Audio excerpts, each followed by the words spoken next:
ம்.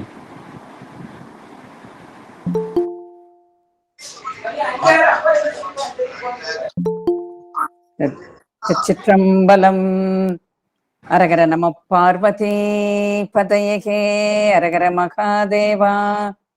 தென்னாடுடைய சிவனே போற்றி, எந்நாட்டவர்க்கும் இறைவா போற்றி. சிற்றவேசா சிவசிதம்பரம். எடுக்கும் மாக்கதை இன்தமிழ் செய்யுளாய். எடுக்கும் மாக்கதை இன்தமிழ் செய்யுளாய். நடக்கும் மேன்மை நமக்கருள் செய்திட தடக்கை ஐந்துடை தாழ்செவி நீழ்முடி கடக்களீற்றை கருத்துள் இருத்துவாம். கடக்களீற்றை கருத்துள் இருத்துவாம். அம்மையின் அற்புத திருவந்தாதியிலிருந்து ஒரு பாடல். அறிவானும் தானே அறிவிப்பான் தானே. அறிவானும் தானே அறிவிப்பான் தானே. அறிவாய் அறிகின்றான் தானே. அறிகின்ற மெய்ப்பொருளும் தானே. விரி சுடர்பார் ஆகாயம் அப்பொருளும் தானே அவன். படைக்கலமாக உன் நாமத்து எழுத்து என் நாவில் படைக்கலமாக உன் நாமத்து எழுத்து என் நாவில் கொண்டேன். இடைக்கலமல்லேன் எழுபிறப்பும் உனக்கு ஆட்செய்கின்றேன். துடைக்கினும் போகேன் தொழுது வணங்கி தூணீர் அணிந்து அடைக்கலம் கண்டாய் அணிதில்லை சிற்றம்பலத்து அரணே. திருச்சிற்றம்பலம். இன்று அப்பர் அருளறி மன்றத்தில் நடக்கும் இந்த சொல்லிய பாட்டின் பொருள் உணர்ந்து சிவநெறி சிந்தனையில் கலந்து கொள்ளும் பெரும் பேற்றினை திருவருளும் குருவருளும் எனக்கு கூட்டி வைத்துள்ளது. திருவருளுக்கும் குருவருளுக்கும் முக்கரணங்களால் என்னுடைய நன்றியை வணக்கத்தையும் தெரிவித்து மகிழ்ந்து இந்த வாய்ப்பினை தந்த சிவ சாந்தா சண்முகமாமா அவர்களுக்கும் மற்றும் அனைத்து அடியார் பெருமக்களது திருவடிகளையும் எனது முக்கரணங்களால் வணங்கி மகிழ்கிறேன். அடியனுக்கு இன்று கொடுக்கப்பட்ட பதிகம் 98வது பதிகம், திருச்சிராப்பள்ளி பதிகம், நன்றுடையானை தீயதீலானை என்னும் பதிகம். அடியனுக்கு கொடுக்கப்பட்டுள்ள தலைப்பும் அதுவே. முதலில் தல வரலாற்றை சுருக்கமாக பார்த்துவிட்டு பதிகத்துக்குள் செல்வோம். திருச்சிராப்பள்ளி தல வரலாறு. இது சம்பந்த பெருமான் யாத்திரையாக 5வது யாத்திரையாக இந்த தலத்துக்கு வருகிறார். அதாவது அவருடைய தல யாத்திரை எப்படி சொல்லப்படுகிறது என்றால், பெரிய புராணத்துல அவர் சீர்காழியில் தொடங்கி மீண்டும் சீர்காழியிலே நிறைவு செய்வாராம். இப்போ இந்த திருச்சிராப்பள்ளிக்கு வர்றாரு அப்படின்னா, இந்த திருச்சிராப்பள்ளி இந்த இடங்கள் பக்கத்தில் உள்ள பல இடங்களிலையும் தரிசித்து பெருமானை வணங்கி மகிழ்ந்து பின் மீண்டும் சீர்காழியை சென்று அந்த தல யாத்திரை நிறைவு வருவதாக அர்த்தம் என்று கூறப்படுகிறது. அந்த விலையில் இந்த தல யாத்திரை 5வது தல யாத்திரையாக எங்கு வருகிறார்? பண்டைய நாளில் சோழர்களின் தலைநகரமாக விளங்கிய முக்கீச்சரம். இந்த முக்கீச்சரம் இன்று உறையூர் என்று அழைக்கப்படுகிறது. இந்த தலத்திற்கு வந்த காளி பிள்ளையார் அதன் பின்னர் அருகில் உள்ள சிராப்பள்ளி தலத்திற்கு சென்றதாக பெரிய புராண செய்தி நமக்கு உணர்த்துகிறது. அந்த பெரிய புராண செயலை பார்ப்போமே.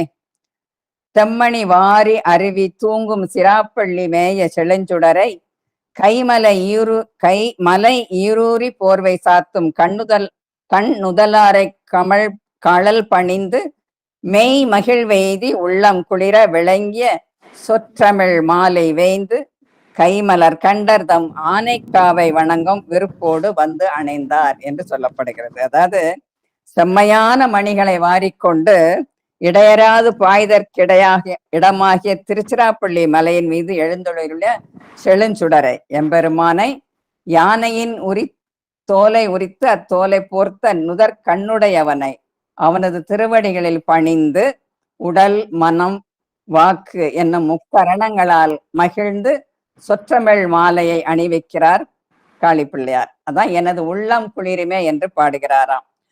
அதன் பின்னர் விடவிளங்குதற்கு இடமாகிய திருநீலகண்டத்தை உடைய இறைவரான திரு ஆனைக்காவை வணங்கும் விருப்போடு ஆனைக்கா வந்து அணைந்தார் என்று சொல்லப்படுகிறது. அடுத்து இந்த தலத்திற்கு சம்பந்த பெருமான் ஒரு பதிகம், அப்பர் சுவாமிகள் ஒரு பதிகமாக கிடைக்கப்பெற்றுள்ளன. மேலும் இந்த திருச்சிராப்பள்ளி என்ற ஒரு பெயர் வருவதற்குள்ள காரணம், இந்த மலையில் 3 சிகரங்கள் இருப்பதாலும் திரிசரன் என்னும் அசுரன் வழிபட்டதாலும் திருச்சிராப்பள்ளி என்னும் பெயர் வந்தது என்று கூறப்படுகிறது. ஆனால் தேவார பதிகங்கள் என்ன சொல்லுகிறது என்றால், சிராப்பள்ளி என்றே குறிப்பிடுவதால் திரு என்னும் அடைமொழி சேர்த்து குறிப்பிடுவது பொருத்தமாக உள்ளது. மேலும் இன்னொன்னு, பள்ளி என்பது சமணர்கள் பயன்படுத்திய இடங்களுக்கு பள்ளி என்று வழங்கப்படுவது உண்டு. அதனாலும் திருச்சிராப்பள்ளி சிராப்பள்ளி என்றும் வந்திருக்கலாம் என்று வரலாற்று செய்தியில் நாம் அறிந்து கொள்கிறோம். அடுத்து இந்த தலத்துக்குரிய சுவாமியினுடைய பெயர் தாய்மான சுவாமிகள், அப்புறம் மாத்திருபூதேஸ்வரர் என்றும் குறிக்கப்படுகிறது. அம்மையின் பெயர் மட்டுவார் குழலி குந்தளாம்பிகை. ஏன் தாய்மான சுவாமிகள் என்று அழைக்கப்படுவதற்குரிய ஒரு வரலாற்று செய்தி, இந்த ரத்தனகுப்தன் என் ஒரு வணிகனின் மகளுக்கு பிரசவ காலம், காவிரி ஆற்றில வெள்ளப்பெருக்கு ஏற்படுகிறது. தாயால் அந்த பிரசவ நேரத்துக்கு, தன்னுடைய மகளுடைய பிரசவ நேரத்துக்கு தாயால் வர முடியவில்லை. அப்பொழுது எல்லோருக்கும் தந்தையாக விளங்கும் எம்பெருமான் தாயாகவே வந்து பேறுகாலம் பார்த்ததால் தாய்மான சுவாமிகள் என்று அழைக்கப்படுகிறார் வந்து.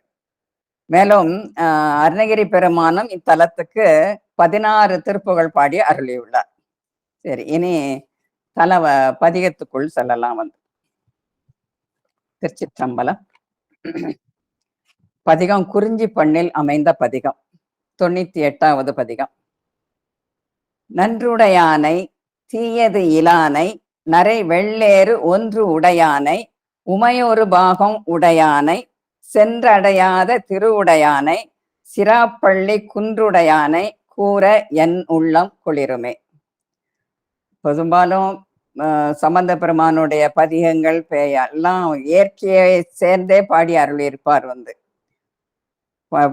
ஓரளவுக்கு பதியங்களை வந்து இயற்கையினுடைய வர்ணனையில நிறைய குறிப்பிட்டிருப்பார். அதே போல இந்த பதியங்களும் அந்த இதுல அமைந்து உள்ளது. முதல் பாடல்ல இல்ல, இடையிடையே 2-3 பாடல்களை இயற்கையை சொல்லி வர்ணித்தே தான் இந்த பதிகத்தை அவர் அமைத்திருக்கிறார்.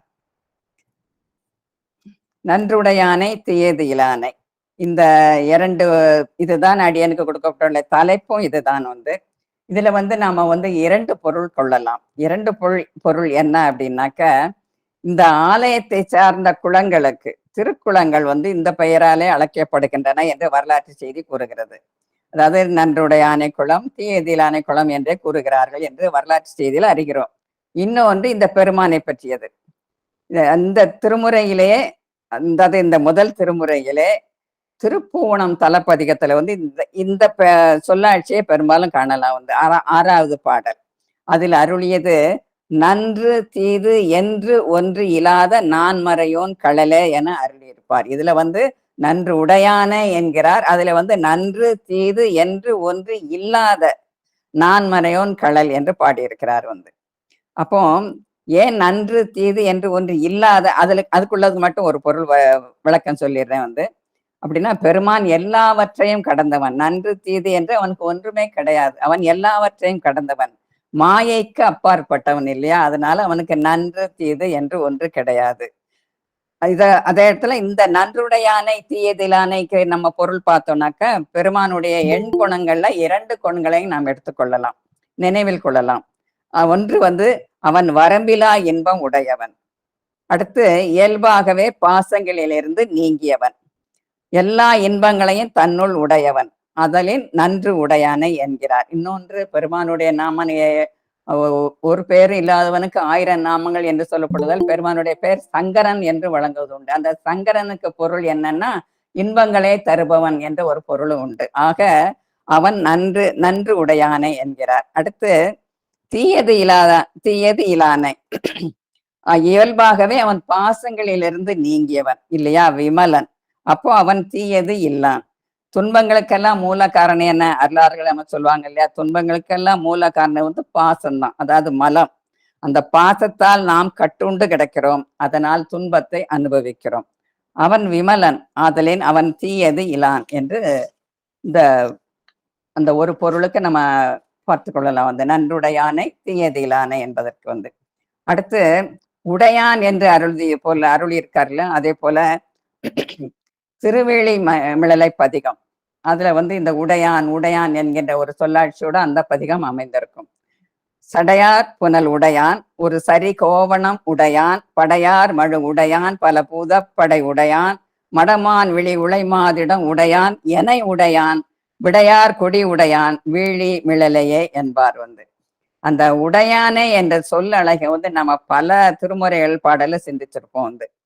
உதாரணத்துக்கு ஒன்று இரண்டு மட்டும் எடுத்துக்கொள்கிறேன். சிவபுராணம் என் சிந்தனையுள் ஊற்றான உண்ணார் அமுதே உடையானே என்று பாடியிருப்பார். அடுத்து திருப்புலம்பல் இரண்டாவது பாடல் உடையானே உனை அல்லாது உறுதுணை மற்றும் அறியேனே. இது போல அடைக்கலப்பத்து திருப்பதிகம் முழுவதிலும் கடைசி வரிகள் உடையாய் அடியேன் உன் அடைக்கலமே என அருளியிருப்பார். இது அருளாளர்கள் நமக்கு திருமுறையில சொன்னது. இதே வழியில அபிராமி பட்டரும் அபிராமி அந்தாதியில பெருமாட்டியை 84வது பாடல் உடையாளே ஒல்கு செம்பட்டு உடையாளே என்பார் வந்து.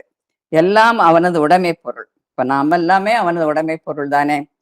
அவன் ஆண்டான் நாம் அடிமை என்பார். யார்? தாய்மான சுவாமிகள் சொல்வார் வந்து. அவன் ஆண்டான் நாம் அடிமை என்பார். ஆக எல்லாவற்றையும் தன் உடைமையாக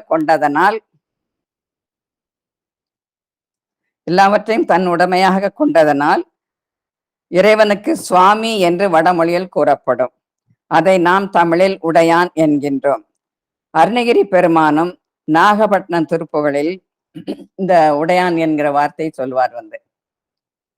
எழுதாமறை மாமுடிவே வடிவே இறைவா எனையாள் உடையோனே அப்படின்னு அருணகிரி பெருமானுடைய நாகப்பட்டினம் திருப்புகள்ல வரும். அடியன் எதுலேயுமே அருணகிரி பெருமானை இது பண்ணீங்கன்னா திருமுறையும் திருப்புகழும் அடியனுக்கு இரண்டு கண்கள் போல வந்து இல்லையா. அடுத்த வரி வந்து உடையானே. அடுத்த வரி வந்து வெள்ளேறு ஒன்று உடையானே என்பார் வந்து. இந்த வெள்ளேறு ஒன்று உடையானே, அதான் நரை வெள்ளேறு ஒன்று உடையானே என்று பாடுகிறார் இல்லையா. அதே போல சுந்தரமூர்த்தி சுவாமிகள் வந்து திருப்பழ மண்ணி படிக்கரை திருப்பதிகம் 7வது திருமுறை 22வது பதிகம் 6வது பாடல்ல வந்து செடிபட தீ விளைத்தான் என்று தொடங்கும் பாடலில் 3வது வரி கொடிபடு மூறி வெள்ளேறு வேற்றையும் ஏற கொண்டான் என்பார். அந்த வெள்ளேறு என்கிற வார்த்தையை வந்து அந்த பதிகத்துல நாம வந்து சிந்திக்கலாம் வந்து. அந்த 22வது பதிகத்துல வந்து சுந்தரமூர்த்தி சுவாமிகளுடைய பதிகம் வந்து. அதே போல திருவாழ்கொழி புத்தூர் பதிகம் வெந்த நீர் மெய் பூச வல்லானை வேதமால் விடையேற வல்லானை என்பார் வந்து. இந்த வெள்ளேறு ஒன்று உடையானைங்கிறதுக்கு இந்த இந்த இந்த பதிகத்தில் இதுகளை நம்ம வந்து சிந்திச்சோம். அடுத்தால வந்து உமை ஒரு பாகம் உடையானை அர்த்தநாரீஸ்வரர் திருக்கோலம் இது வந்து இல்லையா. அம்மையப்பரே உலகுக்கு அம்மையப்பர் திருக்களிற்றுப்படியார். இந்த திருக்கோலத்தை வந்து உயிர்களுக்கு போகம் விளைகிறதுக்காக என்பது சைவ சமயத்தின் மரபாகும். இந்த சொல்ல வந்து சைவ சமய மரபு என்ன சொல்றது, இந்த அம்மையப்பர் கோலத்தை வந்து இது வந்து உயிர்களுக்கு போகத்தை விளைவிக்கிறதுக்காக உள்ளது என்று கூறப்படுகிறது வந்து. இத வந்து பக்தி இலக்கியங்களும் சங்க இலக்கியங்களும் எவ்வாறு எடுத்து சொல்கின்றது என்று பார்க்கலாம் வந்து. சொல்லுங்க.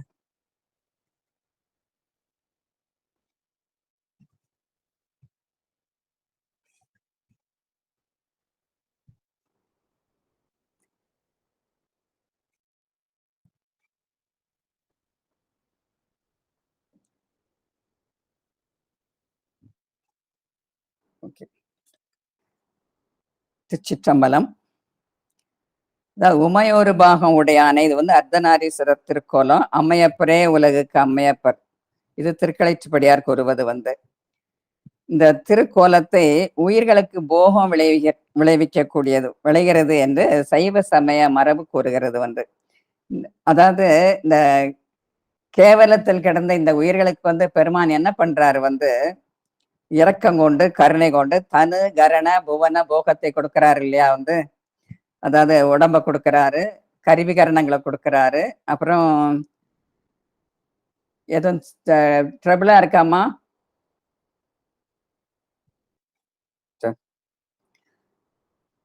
கருவிகரணங்களுக்கு கொடுக்கிறாரு வந்து. அப்புறம் அந்த உயிர்களை அனுபவிக்கிறதுக்கு போகத்தையும் கொடுக்கிறாரு வந்து. அந்த அந்த இதுல வந்து அம்மையப்பருடைய திருக்கோலை வந்து சோமாஸ்கந்தருடைய திருக்கோலம்னு சொல்லுவாங்க. அதையும் போகம் வேக யோக வேக போகங்கிறதுல வந்து போக யோக வேகம், அதுல போகத்துக்கு வந்து சோமாஸ்கந்தருடைய இதுவும் சொல்லப்படும் வந்து.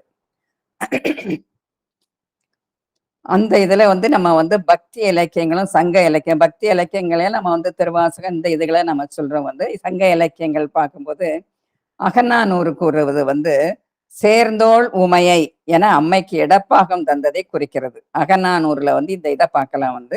அடுத்து 10 என்று கூறுவது வந்து 2 உருவாய் ஈரணி பெற்ற எழில் தகையன், இது சொல்வது 10 சங்க இலக்கியம் வந்து. அம்மையப்பன் என் இருவேறு தன்மை ஒன்றாய் நிற்கும் அழகு என கூறுகிறது அந்த 10 இந்த செய்தியை நம்ம காணலாம். அடுத்து சிலப்பதிகாரம் கண்ணுதல் பாகம் ஆளுடையாள், நெற்றி கண்ணனுடைய ஒரு பாகத்தை ஆளுபவள் இறைவி என்கிறது.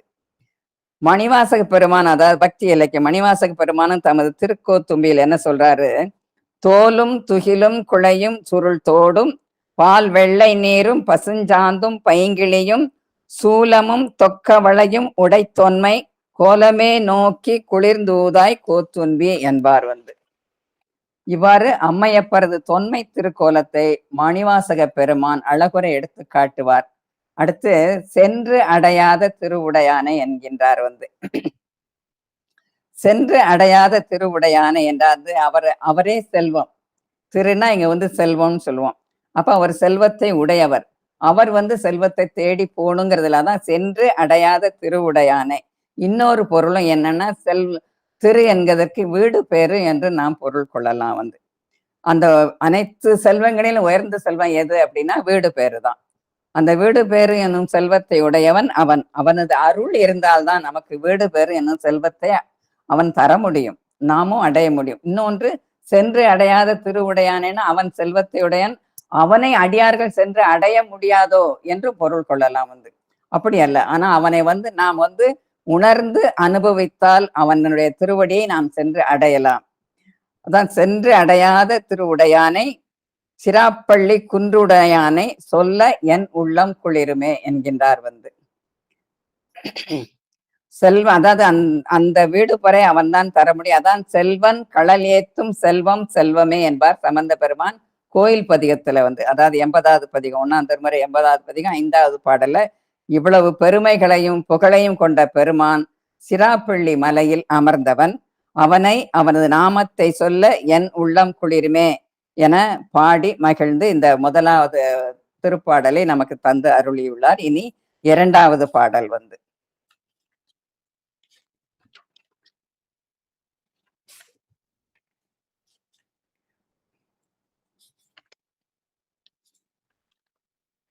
பாடல் 2. கைமகவு ஏந்தி கடுவனோடு ஊடி களை பாய்வான் செம்முக மந்தி கருவறை ஏறும் சிராப்பள்ளி வெம்முக வேளத்து ஈரூரி போர்த்த விகிர்தானி பைமுக நாகம் மதியுடன் வைத்தல் பழி அன்றே என்பது இந்த பாடல் வந்து 2வது பாடல். இந்த பாடலுக்கு விளக்கம் பார்த்தோம் அப்படின்னாக்க 2வது வரியை எடுத்துட்டு செம்முக மந்தி கருவறை ஏறும் சிராப்பள்ளி. செம்முக மந்தி என்பது வந்து இந்த குரங்கு, பெண் குரங்கு. மந்திங்கிறது பெண் குரங்கு. செம்முகம் அப்படின்னாக்க அந்த குரங்கு வந்து சமீபத்தில் குழந்தை ஈன்ற குரங்கின் முகம் என்று நாம் கொள்ளலாம் என்று இந்த ஒரு செய்தியில பார்க்கிறேன் அப்படின்னு பார்த்தேன் வந்து. அதனால செம்முக மந்தி என்று சொல்கிறார். அது கருவறை ஏறும் சிராப்பள்ளி. கருவறைனா கரிய மலைகள் அடர்ந்த சிராப்பள்ளி பகுதியில ஏறுதான். ஏன் ஏறுது அப்படின்னா கை மகவு ஏந்தி கடுவனோடு ஊடி களை பாய்வான்.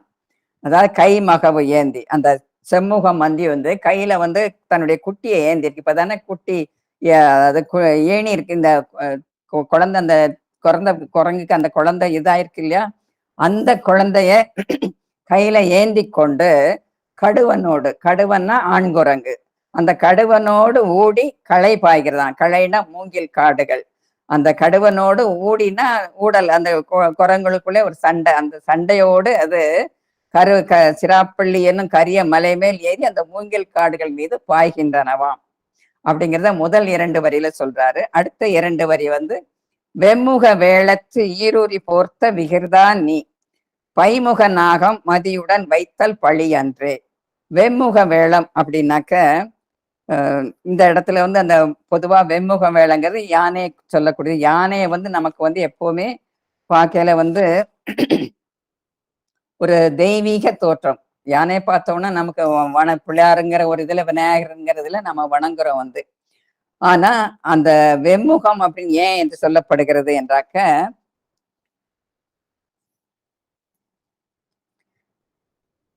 இந்த தார்காவனத்து முனிவர்களால் ஏவப்பட்ட மதங்கொண்ட யானை முகம். அந்த யானையை கொன்று அதன் தோலை மேலே போர்த்தி இருக்கிறார் இல்லையா, அதான் வெம்முக வேளத்து ஈருரி போர்த்த விகிர்தா நீ என்கின்றார். விகிர்தா என்றால் மாறுபட்டவன், மாறுபட்ட செயலை செய்யக்கூடியவர், அதுதான் விகிர்தா நீ என்கின்றார். அப்புறம் பைமுக நாகம் மதியுடன் வைத்தல் பழியன்றே. பைமுக நாகம் அப்படின்னா நஞ்சு பையை வைத்திருக்கக்கூடிய நாகம். அந்த நாகம் வந்து மதியோடனா சந்திரனோட அவர் தன்னுடைய தலையில வச்சிருக்கிறார் இல்லையா. பைமுக நாகம் என்றால் நச்சு பையை வைத்திருக்கக்கூடிய அந்த நாகத்தை தன்னுடைய தலையில் சந்திரனோடு இரண்டும் ஒன்றாக பகைமை கொண்ட இரண்டும் ஒன்றாக பெருமானது சடைமுடியில் இருக்கின்றது. பெருமானுக்கு முன்பு பகை என்ற உணர்வே கிடையாது என்பதற்கு இது ஒரு எடுத்துக்காட்டு இல்லையா. இச்செயல் பெருமானுக்கு பெருமையை தரக்கூடியது ஆகும். இது வந்து பழி கிடையாது, இவருக்கு பெருமையை தரக்கூடியதுதான் அப்படிங்கிறது வந்து நாம வந்து சுந்தரமூர்த்தி தேவாரத்துல வந்து 76வது பதிகம் மைகொள்ள கண்டர் தோழர் என தொடங்கும் பாடலில் கடைசி வரிகள் பைதல் வெண்பிறையோடு பாம்பு உடன் வைப்பது பரிசே என அருளி செய்திருப்பார். இந்த செயல் வந்து எம் தலைவனை தவிர வேறு யாருக்கும் செய்ய இது பண்ண மாட்டாங்க. அவருக்குத்தான் இந்த இது உண்டு. அதாவது நாகத்தையும் சந்திரனையும் தலையில் வைத்துக் கொள்ளக்கூடிய ஒரு இது வீர செயல் வந்து எம்பெருமான் தான் செய்யக்கூடியது. அந்த மீண்டும் அந்த பாடல் கைமகவு ஏந்தி கடுவனோடு ஊடி களை பாய்வான் செம்முக மந்தி கருவறை ஏறும் சிராப்பள்ளி வெம்முக வேளத்து ஈருரி போர்த்த விகிர்தானி பைமுக நாகம் மதியுடன் வைத்தல் பழியன்றே அப்படிங்கிறது 2வது பாடல். இனி 3வது பாடல் மந்தம் முழவு மழலை ததும்ப வரை நீள் செந்தன் புனமும் சுனையும் சூழ்ந்த சிராப்பள்ளி சந்த மலர்கள் சடை மேலுடையார் விடையூறும் எந்தம் அடிகள் அடியார்க்கு அல்லல் இல்லையே. திருச்சிற்றம்பலம்.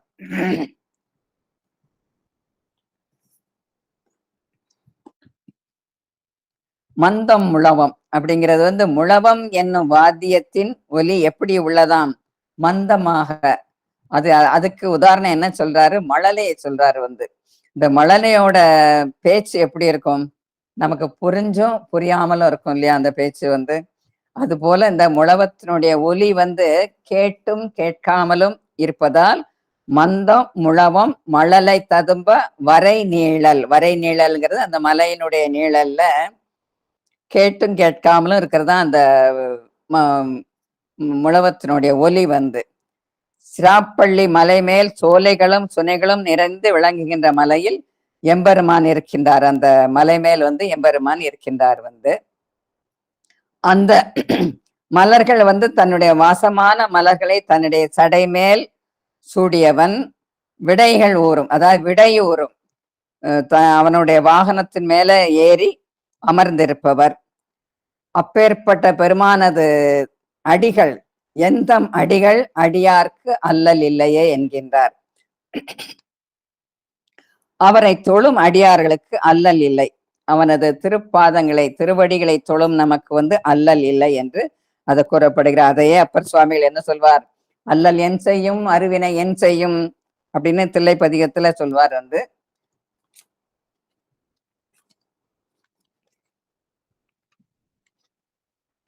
இன்னும் வந்து இந்த பதிகம் மாசில் வீணையும் மாலை மதியமும் வீசு தென்றலும் வீங்கிள வேனிலும் மூசு வண்டரை பொய்கையும் போன்றதே ஈசன் எந்த இணையடி நிழலே என்பார். வந்து அந்த சமணர்களால் நீற்றறையில் இடப்பட்ட போது அந்த எப்படி இருக்குதா அந்த நீற்றறை வந்து அவருக்கு எப்படி இருக்குதா, மாசில் வீணையும் மாலை மதியமும், அந்த வீணையினுடைய ஒலியும் மாலை சந்திரனும் வீசு தென்றலும் வீங்கிள வேனிலும் அவ்வளவு குளிர்ச்சியாக இருந்தது எப்படிங்கிற அப்படியே அதை அனுபவித்து உணர்ந்து அருளுகிறார் அப்பர் சுவாமிகள்.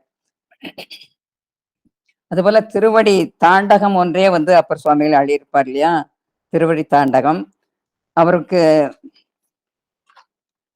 திருவடி தீட்சை பெறுகிறார்கள். யார் பெறுகிறார்? அவருடைய திருவடி தீட்சை வந்து மணிவாசக பெருமானும் அப்பர் சுவாமிகளும் பெறுகிறார்.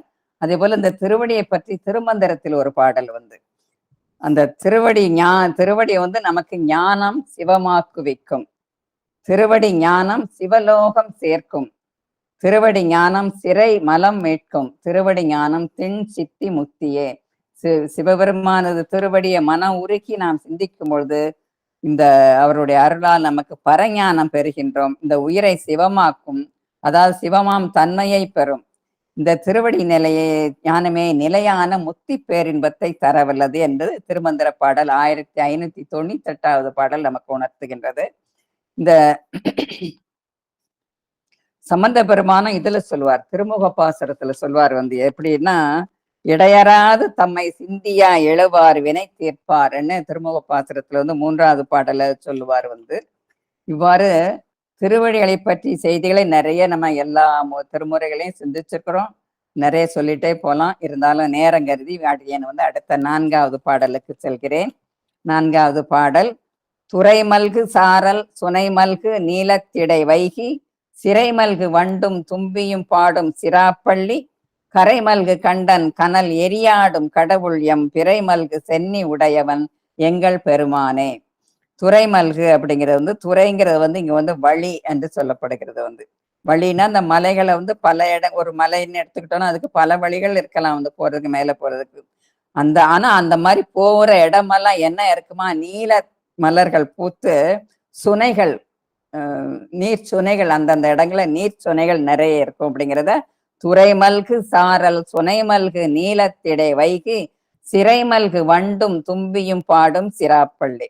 அந்த திருச்சிராப்பள்ளி மலையில இந்த மாதிரி சுனைமல்கு நீல மலர்கள் பூத்த தடாகங்கள் அந்த மாதிரிலாம் இருக்கிற இடத்துல வண்டும் தும்பியும் சிறைமல்குன்னா அந்த மலர்க்குள்ள வண்டு உள்ள போயிட்டுனா மூடிட்டுனா அது சிறைப்பட்ட மாதிரி தானே. அந்த இதை வந்து இங்க கொண்டு சிறைமல்கு வண்டும் தும்பியும் பாடும் சிராப்பள்ளி.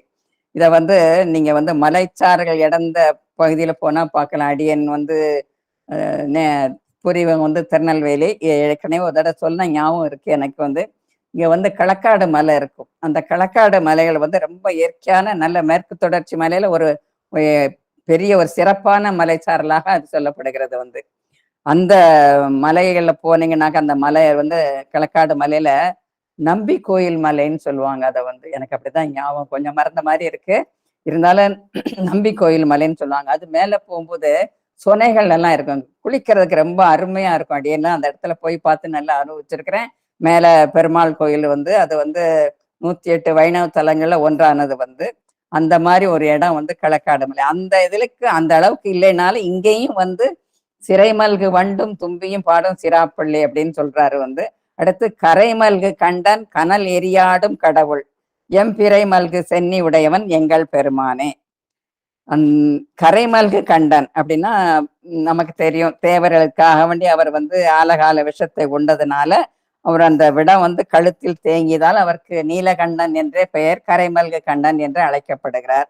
அடுத்து கனல் ஏரியாடு கடவுள், கனல் கையில நெருப்பு வச்சிருக்கிறல வச்சுட்டு ஆடுகின்ற கடவுள். மேலும் ஊழிச்சங்கார காலத்தில் அனைத்து உயிர்களும், எல்லா உயிர்களும் ஒடுங்கிய பின் அவர் என்ன ஆறாராம், தனியாவே ஊழி தீனில் நின்றும் நடமாடுபவன், அவன் மட்டுமே நடனம் ஆடுபவனா. ஏன்னா அம்மையையும் தன்னோட இதோட இது பண்ணிக்கிறாரு.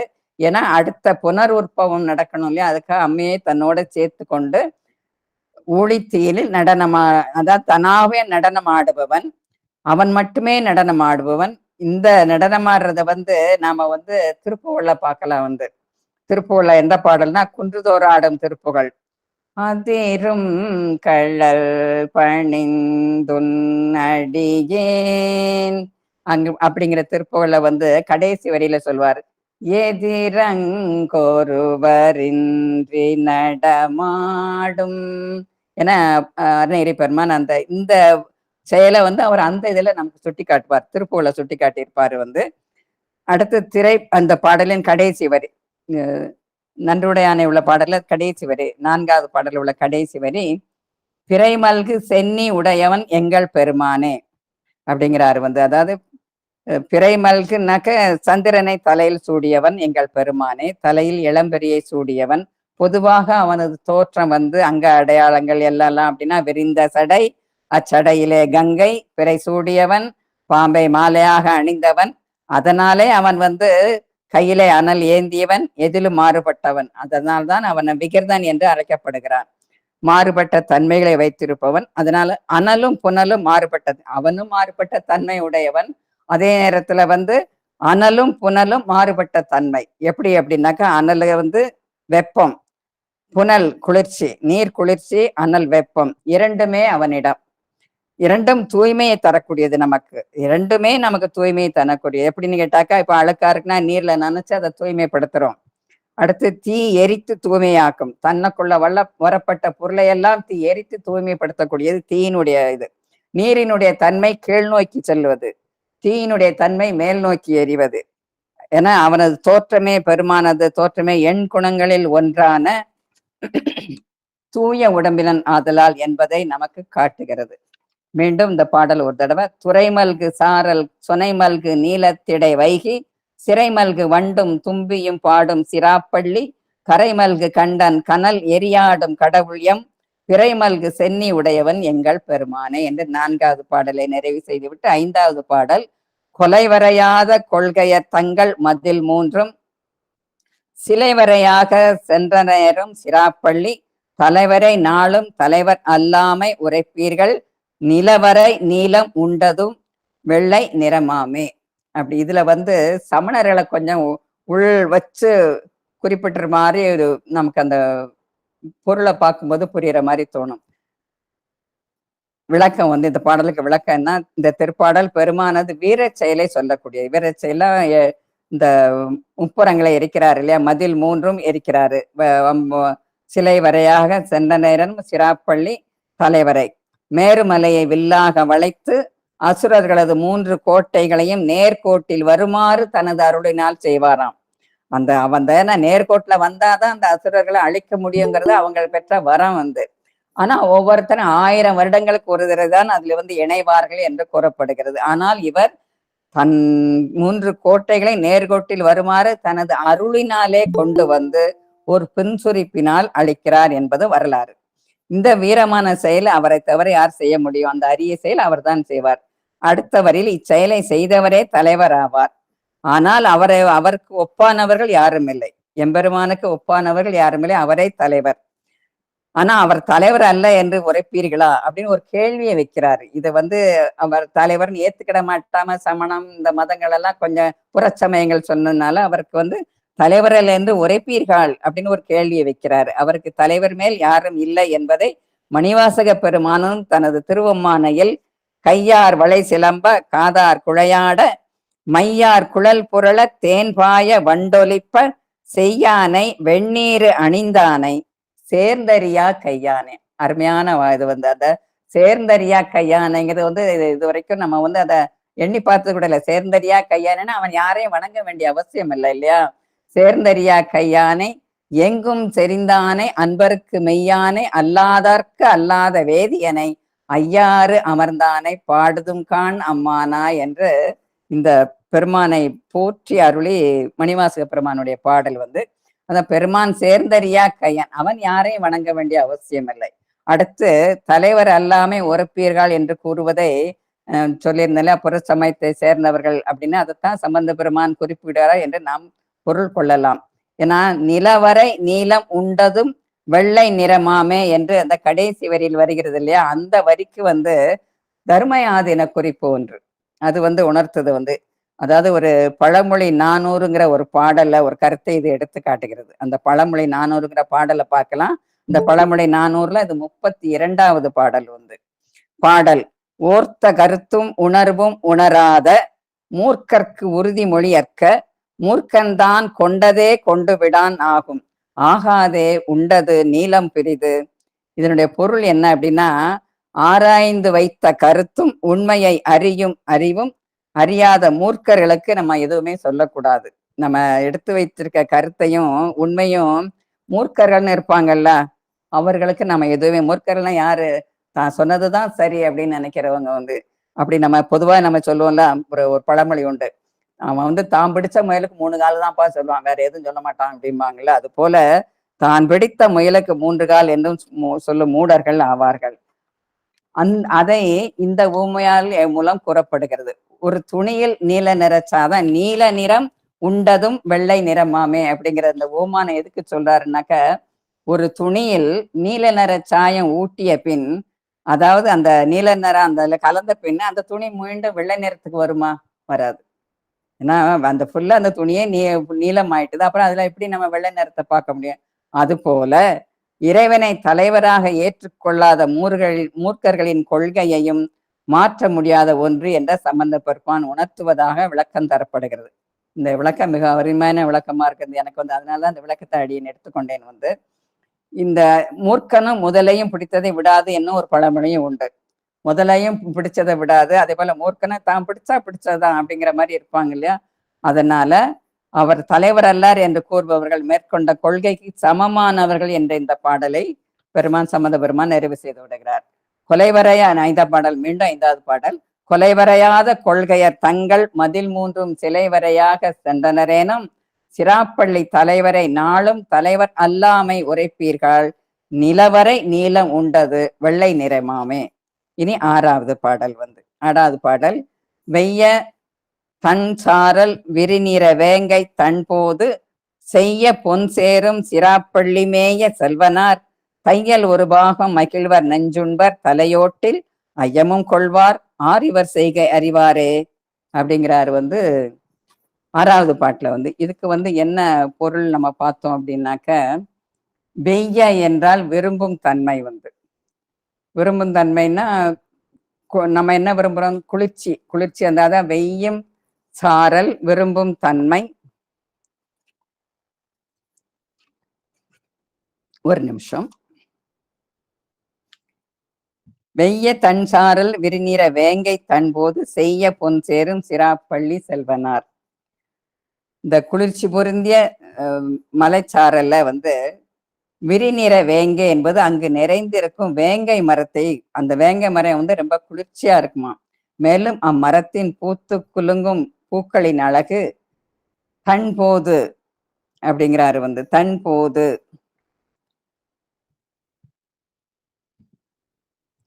விரிவேங்கை தன்போது செய்ய பொன் சேரும் சிராப்பள்ளி. அந்த மலர்கள் வந்து கீழே கிடக்கும் போது அப்படியே வந்து பொன்னாக அப்படியே கிடக்கிற மாதிரி இருக்குமாதான். தன் போது, தன் என்றால் குளிர்ச்சி, போது என்றால் பூக்கள். இத நம்ம அப்பர் சுவாமிகள் போதோடு நீர் சுமந்தேத்தி புகுவார் அவர் பின் புகுவேன் என்று மாதர்பிறை கன்யான் பாட்டுல நம்ம பார்க்கலாம். அந்த மரத்தின் பூக்கள் பெரும்பாலும் மஞ்சள் நிற பூக்கள் இருந்தாலும் சிவப்பு நிற பூக்கள் ஆங்காங்கே இருக்கும் என்று கூறப்படுகிறது.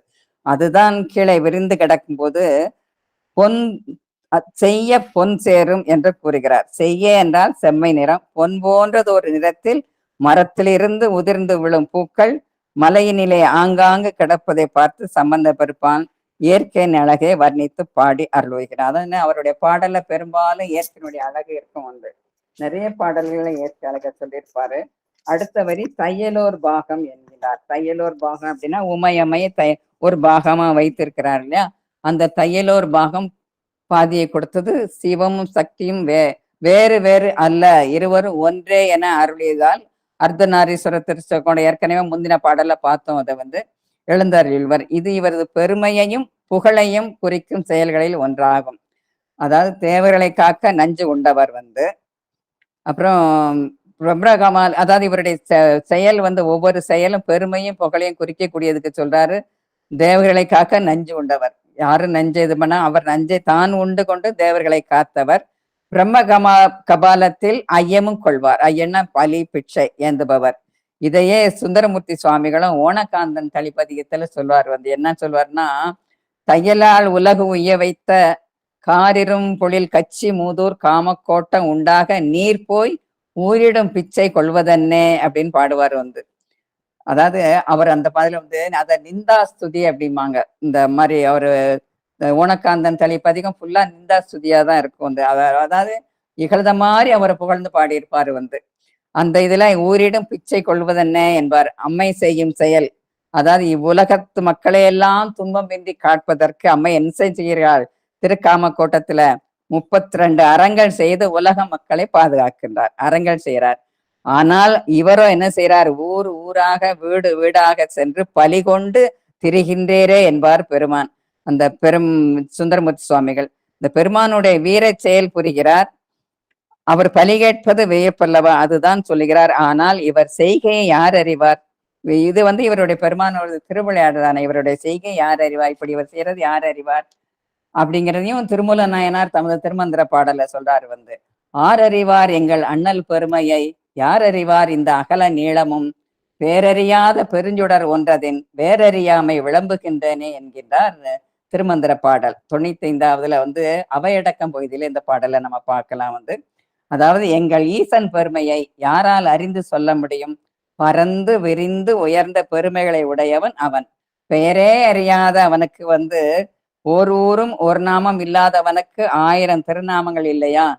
அப்படிங்கிறத இந்த 6வது பாடலை நாம அறிந்து கொள்வோம். இனி 7வது பாடல் திருச்சிற்றம்பலம்.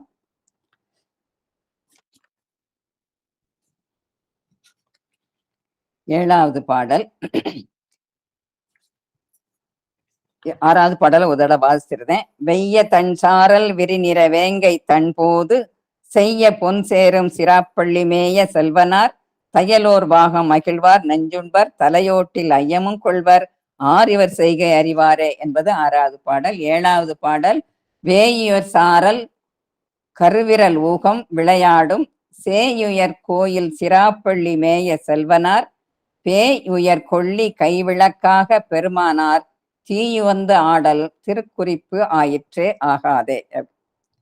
விளக்கம், அதாவது இந்த பாடலுக்கு விளக்கம் என்னன்னா, வேய் உயர் சாரல் என்பது உயர்ந்து ஓங்கி வளர்ந்த மூங்கில் மரங்களை குறிக்கின்றது. இந்த மலைச்சாரல நிறைய மூங்கில் மரங்கள் நிறைந்த காடு. ஊகம் என்றால் குரங்கு, ஊகம் என்றாலும் குரங்கு என்று கூறப்படுகிறது. கருமையான அந்த குரங்குக்கு விரல்கள் கருமையான விரல்களை கொண்ட குரங்குகள் விளையாடும் இந்த மலைச்சாரல். இந்த மலைச்சாரல்னா அந்த செல்வனார் கோயில் குடிகொண்டுள்ள திருச்சிராப்பள்ளி மலைச்சாரலில் இத்தலத்தில் குடிகொண்டுள்ள எங்கள் பெருமான் இரவில் எங்கே ஆடுகிறாராம்? சுடுகாட்டில் ஆடுகிறாராம். அதுவும் எப்படி? தங்கள் கைகளில் விளக்காக கொள்ளிக்கட்டை உயர்த்தி பிடிக்க கொழுந்து விட்டெறியும் நெருப்பினிலை நின்று ஆடுகிறார். ஆடுவதோ ஊழி சங்கார கூத்து. எல்லாவற்றையும் தன்னுள் ஒடுக்கியவர் அம்மையையும் சேர்த்து மீண்டும் புனருற்பத்தி பண்ண திருவுளம் கொள்கிறான். அதுவும் க்ஷண நேரம்தான். ஏனெனில் அவன் நினைத்த மாத்திரத்திலே சங்கல்பம் செய்பவன் அல்லவா.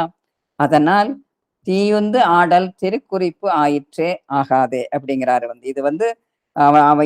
இது அவன் நினைத்த மாத்திரம் செய்யக்கூடியது இல்லையா? அதனால இவன் எதுவும் இது பண்ணணுங்கிறதே கிடையாது அப்படிங்கிற மாதிரி 7வது பாடலை நிறைவு செய்கிறார்.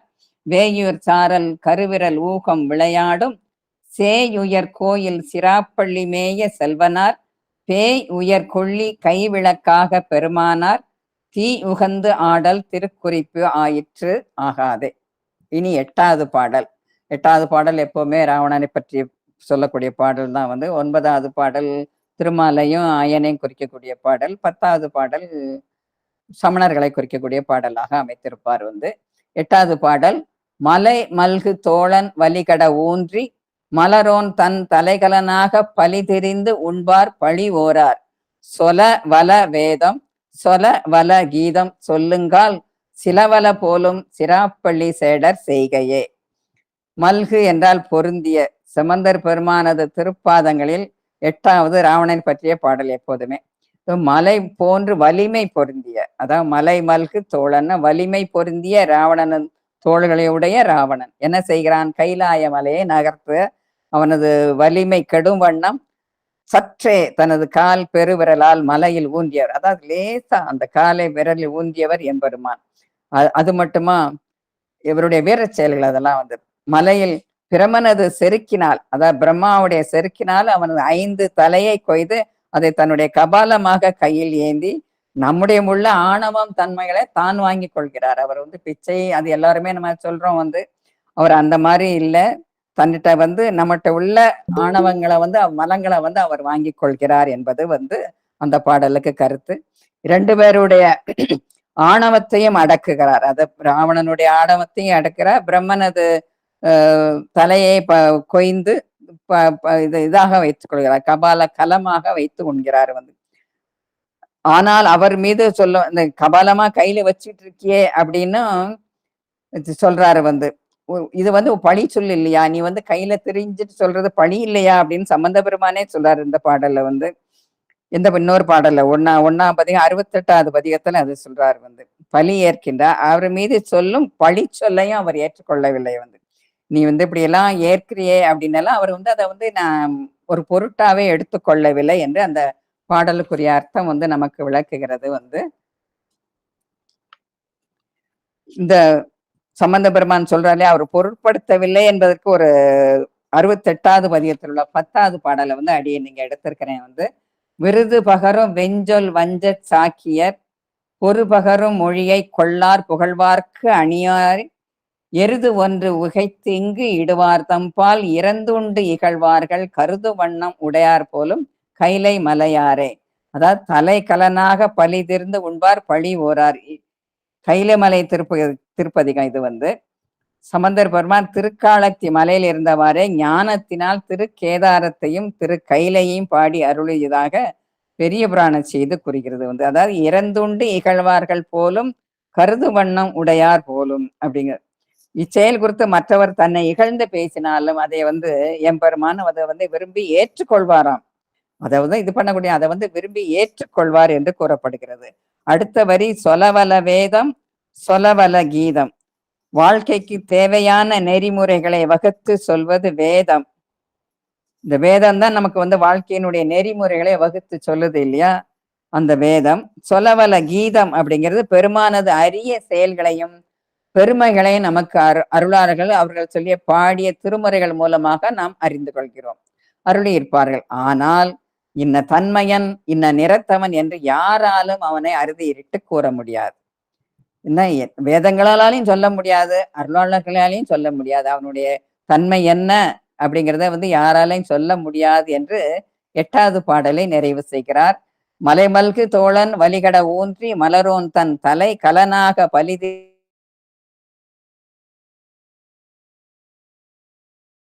சொலவல கீதம் சொல்லுங்கால் சிலவல போலும் சிராப்பள்ளி சேடர் செய்கையே என்பது 8வது பாடல். 9வது பாடல் அறப்பள்ளியானும் மலர் உறைவானும் அறியாமை கரப்புள்ளி நாடி கண்டிலர் எனும் கல் சூழ்ந்த சிறப்பள்ளி மேய வார்சடை செல்வர் மனைதோறும் இறப்புள்ளீர் உம்மை ஏதிலர் கண்டால் இகழாராய். யாரும் கண்டா இகழ மாட்டாரா அப்படிங்கிறார். எதை சொல்றாரு, நீர் வந்து சிராப்புள்ளி மேய வார்சடை செல்வர், உம்முடைய சடை வார்சடைங்கிற அவருடைய சடையே ஒரு அழகு வெய்ய வெள்ளந்தாள் விரிசடையான் என்று சொல்லப்படும் அவருடைய சடையை வந்து அந்த மேய வார்சடை செல்வர் மனைதோறும் நீர் வந்து இவ்வளவு பெருமையுடையவர், மனைதோறும் போய் இறப்புள்ளீரே உம்மை ஏதிலர் கண்டால் இகழ மாட்டார்களா என்று சம்பந்தர் பெருமான் தன்னுடைய இந்த பதிகத்துல வந்து இப்படி சொல்லி அழுகிறார். இதை அவனுடைய பொருளை நம்ம பார்த்தோம்னாக்க, அறப்பள்ளியான் என்பது அரவத்தை பாம்பை தனது படுக்கையா கொண்டவர். யாரு வந்து இப்ப விஷ்ணு வந்து திருமால் வந்து. அடுத்து மலர் உறைவான் என்கிறார், அது தாமரை மலரில் உரையும் பிரமனை குறிக்கின்றது. இவங்க 2 பேருக்கு என்ன இருக்கிறது, தானே பெரியவன் என்ற இருவரும் கொண்ட அறியாமை காரணமாக என்ன செய்கிறார்கள், இருவரும் அடியையும் முடியும் தேடும் போது தன்னை மறைத்து கொள்கிறார். அதாவது கரப்புள்ளிங்கிறது மறைத்து கொள்ளுதல், தன்னை மறைத்து கொள்ளுதார் வந்து. இதனால் இவர்கள் பெருமானை தேடி கண்டிலர். இவர் வந்து தன்னை அன்போடு நினைப்பவர்களுக்கு இவர் அறியவர் வந்து, அருளை பொழிபவர். ஆனால் தன்னை தான் என்கிற ஆணவத்தில் இருக்கும்போது இவர் வந்து அவர்களுக்கு தன்னை மறைத்து கொள்பவர் வந்து இல்லையா, அதைத்தான் இங்க குறிப்பிடுகிறார், மறைத்து கொள்கிறார் என்று குறிப்பிடுகிறார் வந்து. இத நம்ம வந்து இதுல பார்க்கலாம், நம்ம திருப்பாசுரத்துல சொல்வார் வந்து, அரியர் காட்சியராய் தமது அங்கை சேர் எரியர் ஏறு உகந்து ஏர்வர் கண்டமும் கரியர் காடு உரை வாழ்க்கையர். அதாவது அரியர் யாருக்கு அரியர், தன்னிடம் அன்பில்லாதவர்களுக்கு அவர் அரியர், அவரை காண முடியாது வந்து. தன்னை அன்போடு நினைப்பவர்களுக்கு அவர் எளியர் அப்படிங்கிறது இந்த பாடலே நம்ம காண்டுக்கலாம். ஆனால் அகந்தை பற்று உள்ளவர்களுக்கு அவர் காண முடியால் தன்னை மறைத்துக் கொள்ளும் பெருமான். அவர் எங்கே இருக்கிறார் என்றால் மலை சூழ்ந்த சிராப்பள்ளி மேவிய செல்வன் ஆவார். இவ்வளவு பெருமை மிக்கவர் வீடுகள் தோறும் சென்று இறந்துண்டு வாழ்கிறீரே, மற்றவர்கள் உம்மை கண்டால் இகழ்வாரே என்று பொருள் சம்பந்த பெருமான் இந்த திருப்பாடலில் 3வது 4 வரிகளில் பதிவு செய்கிறார். இவர் ஞான குழந்தை அல்லவா, அதனால் தன் மனதில் பட்டதை சொல்லிவிடுகிறார். சரி, இவர்தான் குழந்தை என்றால் அம்மை தனது அற்புத திருவந்தாதி 25வது பாடலில் சொல்வார், எம்பெருமான் எண்ணாதே எங்கும் பலி திரிகிறாய், இரவில் ஈமவனத்து ஆடுகிறாய் எதற்கு என்று இந்த பாடலின் மூலம் அம்மை கேட்கிறார். அவனாவது ஏன் அவர் பலி கேட்கிறார், எங்க பார்த்தாலும் அவர் பலியை ஏத்து திரிகிறார்னு தானே நம்ம சிந்திக்கிறோம்.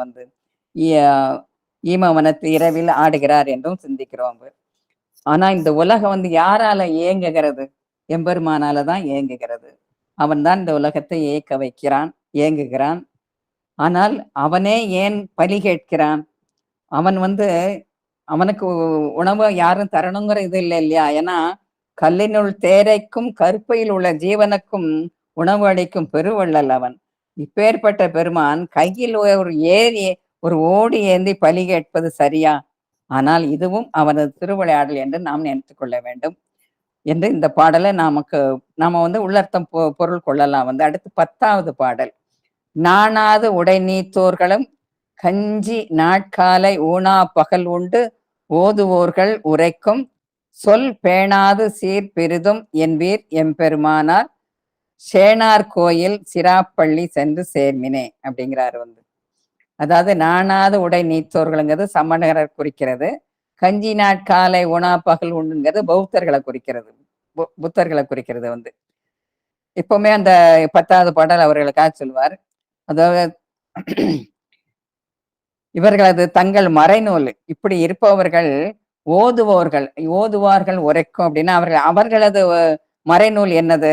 பிடகம். அதாவது பௌத்தருடைய மறைநூல் பிடகம் என்று சொல்லப்படுகிறது.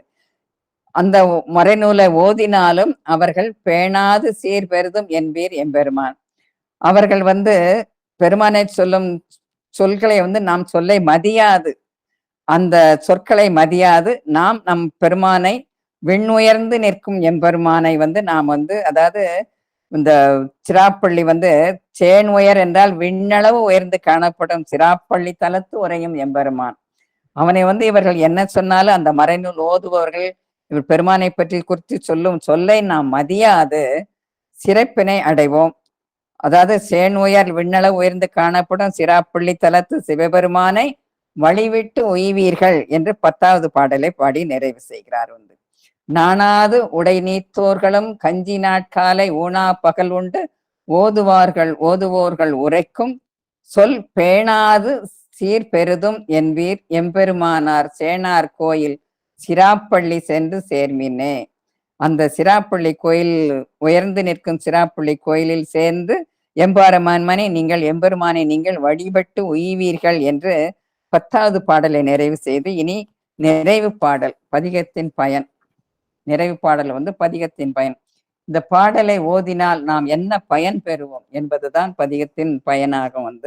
இந்த பாடலை நாம் 10 பாடல் வரை இப்ப பார்த்திருக்கிறோம். 1வது பாடல் என்ன சொல்றாரு? 1வது பாடல பெருமானை பற்றி மட்டும்தான் சொல்றாரு. 2வது பாடல்ல 2வது பாடல்ல இயற்கையை சொல்லி அப்புறம் பெருமானுடைய இதை சொல்றாரு. குரங்குகள் எல்லாம் சொல்லி அந்த 2வது பாடல மதிய வைத்த நாகத்துக்கும் மதிக்குள்ள படியா இருந்தாலும் அது பெருமானுடைய வீர செயல், பெருமையான செயல் என்று சொல்றாரு. 3வது பாடலையும் எப்படித்தான் கனலெறியாடும் கையன் அவன் சென்னியுடையவன் எங்கள் பெருமானே, அதுலயும் இயற்கையை வர்ணிச்சு அந்த நீல சுனை நீர் மலையெல்லாம் சொல்லி அந்த இயற்கையை வர்ணிச்சு சொல்றாரு.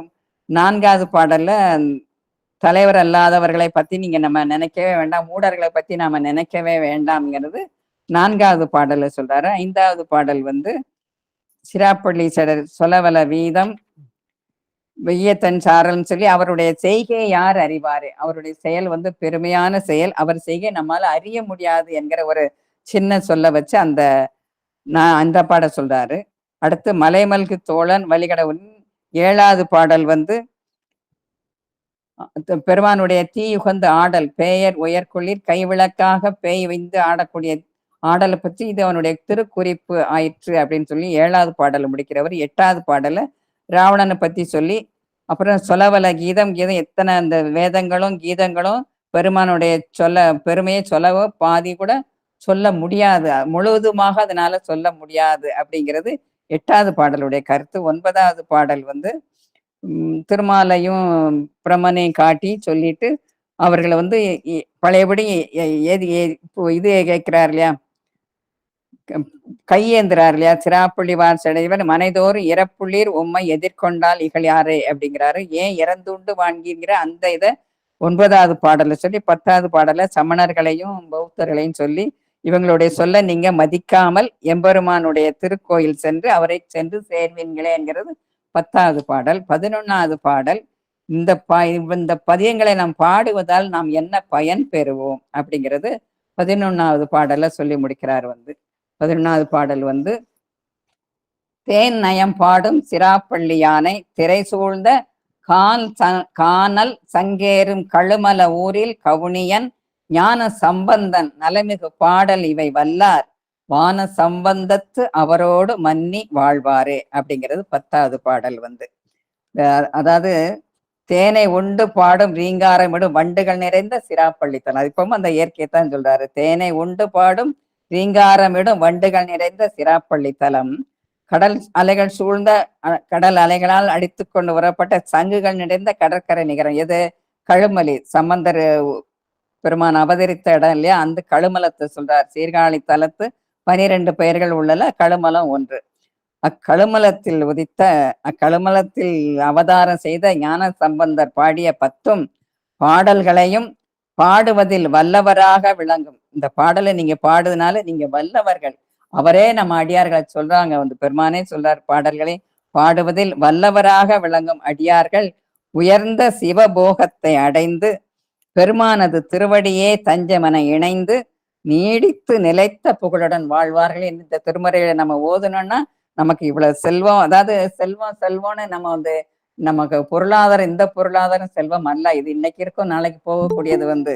ஆனா உயர்ந்த செல்வம் எது அப்படின்னா பெருமானது திருவடியே தான் நமக்கு உயர்ந்த செல்வம் என்று அந்த செல்வத்திலோடு நாம் நிலைத்த புகழுடன் வாழ்வோம் என்று நமக்கு சம்பந்த பெருமானே ஆசீர்வாதம் பண்றாரு.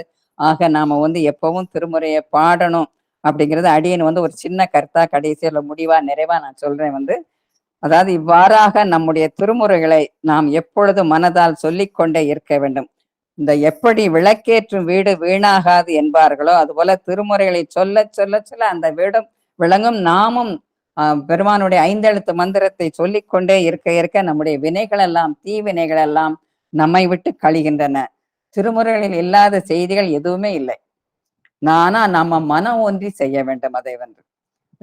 அதாவது இப்ப சில பேர் சொல்றாங்க, நான் இந்த சொன்னேன் நான் பாடிடுவேன், வேலை பார்க்கும் போதே பாடிடுவேன்னா பாடுறது தப்பா சின்னிக்கல. ஆனா நம்ம அந்த மனம் ஒன்றணும். அந்த திருமுறைகள் சொல்லும் போது நம்முடைய மனம் ஒன்றணும். பட்டினத்தார் சொல்வார் இல்லையா, வாய் ஒன்று சொல்ல மனம் ஒன்று நினைக்க கை ஒன்று செய்யம்பார். பூஜை பண்ணும் போது, வழிபாடு பண்ணும் போது இதெல்லாம் இருக்கக்கூடாது அப்படிம்பார். நம்ம மனம் பெருமானோட ஒன்றி ஒரு க்ஷணம் நம்ம பெருமானை கும்பிட்டா கூட அது போதும், அந்த இது போதும் அப்படிங்கிறது. அப்படி இருக்கக்கூடாது. அதனால மனம் ஒன்றி செய்யுங்கள், ஒன்றி இருந்து நினைவீங்கள் என்பார் அப்பர் சுவாமிகள். அதனால எது செய்தாலும் நாம நிகழ்காலத்திலே இருக்க வேண்டும். இது பகவத்கீதை சொல்வது நிகழ்காலத்திலே நாம் இருக்க வேண்டும். நேற்றும் வேண்டாம், நாளையும் வேண்டாம். நேற்று என்ன நடந்தது நம்ம மனசுல அசைப்போட வேண்டாம். நடந்ததா அதை மாற்ற முடியாது. அதே போல நாளை என்ன வருமோன்னு இன்றைக்கே நம்ம பயப்பட வேண்டாம். அதாவது இன்னொரு பழமொழி சொல்லுவாங்க, கூனியூருக்கு போகையில இங்க இருந்தே குந்திக்கிட்டே போகணுமா அப்படிம்பாங்க. அது போல நாளையும் வேண்டாம், நேற்றும் வேண்டாம். இன்று இந்த நிமிஷம் நான் எப்படி இருக்கிறேன் அப்படின்னா நான் சந்தோஷமா இருக்கிறேன். என்னன்னா அடியார்களோட சேர்ந்து இருந்து இந்த திருமுறையை சிந்திக்கக்கூடிய வாய்ப்பை எனக்கு சாந்தாமா கொடுத்தது ஒரு பெரிய ஒரு வரப்பிரசாதம் அப்படின்னு தான் சொல்லுவேன். அந்த ஒரு சந்தோஷம் எனக்கு இந்த நிமிஷம் என் மனசுல என்ன கிடைச்சிருக்கு, திருமுறையை வணங்குறேன், வாயார மனசார திருமுறையை வணங்குறேன்னு சொல்றேன், அந்த பாடுறேன், அந்த மகிழ்வு போதும் நமக்கு. மற்றதை இறைவன் பார்த்து கொள்ளலாம், எல்லாம் அவன் செயல், மற்றதெல்லாம் அவன் பார்த்து கொள்வான் என்று கூறி மன நிறைவோடு அடியார்களோடு இந்த மன நிறைவோடு இந்த சிந்தனையை நிறைவு செய்கிறேன். எல்லா புகழும் இறைவனுக்கே என்பார்கள் போல எல்லா இந்த எனக்கு கிடைக்கக்கூடிய இதெல்லாம் வந்து எனக்கு சாந்தமா வந்து இந்த இதை கொடுத்ததுனால தான் அடியேன் இதை சிந்திக்கக்கூடிய ஒரு வாய்ப்பை எனக்கு கொடுத்துருக்காங்கன்னு சொல்லி உங்களோடு சேர்ந்து மனநிறைவோடு இந்த சிந்தனையை அடியேன் நிறைவு செய்கிறேன். திருச்சிற்றம்பலம். முருகாசரணம். வான்முகில் வளாது பெய்க மலை வளம் சுரக்க மன்னன் கோல்முறை அரசு செய்க குறைவிலாது உயிர்கள் வாழ்க நான்மறை அறங்கள் ஓங்க நற்றவும் வேள்வி மல்க மேன்மைகள் செய்வ நீதி விளங்குக உலகம் எல்லாம் மேன்மைகள் செய்வ நீதி விளங்குக உலகம் எல்லாம். உருவாய் அருவாய் உளதாய் இலதாய் மறுவாய் மலராய் மணியாய் ஒளியாய் கருவாய் உயிராய் கதியாய் விதியாய் குருவாய் வருவாய் அருள்வாய் குகனே. திருச்சிற்றம்பலம். தில்லையம்பலம். மீண்டும் அடியார் பெருமக்கள் அனைவரையும் பணிவன்போடு வணங்கிக் கொள்கிறேன். திருச்சிற்றம்பலம்.